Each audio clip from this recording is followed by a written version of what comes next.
So ఎక్కడెక్కడ మనకు మామూలుగా హెర్నియాస్ చూస్తాం కామన్‌గా. ఫస్ట్ గ్రాయిన్ రీజియన్‌లో దాన్ని ఇంగ్వెనల్ హెర్నియా అంటాం. గజ్జల్లో వచ్చే హెర్నియా. ఇక్కడ మెయిన్‌గా ఇంగ్వెనల్ హెర్నియా, ఫిమోరల్ హెర్నియా అని కూడా వస్తది. యూజువల్‌గా ఆడవాళ్ళలో చూస్తుంటాం. ఫిమోరల్ రింగ్ అని ఉంటది. అక్కడి నుంచి కూడా హెర్నియా వచ్చే అవకాశం ఉంటుంది. నెక్స్ట్ వచ్చేసి అంబ్లికల్ హెర్నియా లేదా సూప్రా అంబ్లికల్ హెర్నియా లేదా ఇన్ఫ్రా అంబ్లికల్ హెర్నియా. అంటే బొడ్డు చుట్టూ హెర్నియా గాని, బొడ్డు దగ్గర హెర్నియా గాని కామన్‌గా చూస్తుంటాం అబ్డామిన్ వాల్ మీద. దీంతో పాటు ఇన్సిషనల్ హెర్నియాస్ అంటే ఆపరేషన్ అయినప్పుడు కోత పెట్టి ఆపరేషన్ చేస్తారు కాబట్టి ఆ ఆపరేషన్ సైట్ దగ్గర మజిల్ ఏదైనా వీక్నెస్ ఉంటే మెయిన్‌గా పోస్ట్ ప్రెగ్నెన్సీ, ట్యూబెక్టమీ తర్వాత కానీ ఇట్లా హెర్నియాస్ ఫామ్ అయ్యే అవకాశం ఉంది.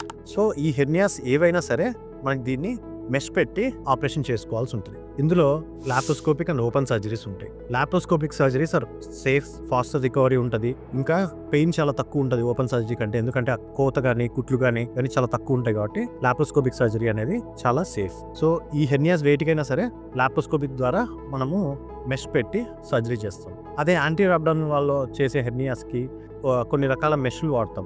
సో వీటిలో డ్యూయల్ మెష్ అని, టై మెష్ అని, సాఫ్ట్ మెష్ ఇట్లాంటి మెషెస్ వాడతాం. ఇవి ఏంటంటే మనకి ఆ మజిల్కి మనం కరెక్ట్ చేసి ఆ కుట్లేసి పెట్టి లోపల దానికి ఈ హెర్నియా డిఫెక్ట్ దగ్గర ఈ మెష్ పెట్టడం వల్ల అదొక రీఇన్ఫోర్స్మెంట్ లాగా వర్క్ అవుతుంది. అంటే సపోర్ట్ లాగా వర్క్ అవుతుంది. దానివల్ల హెర్నియా రికరెన్స్ అనేది వచ్చే అవకాశం ఉండదు.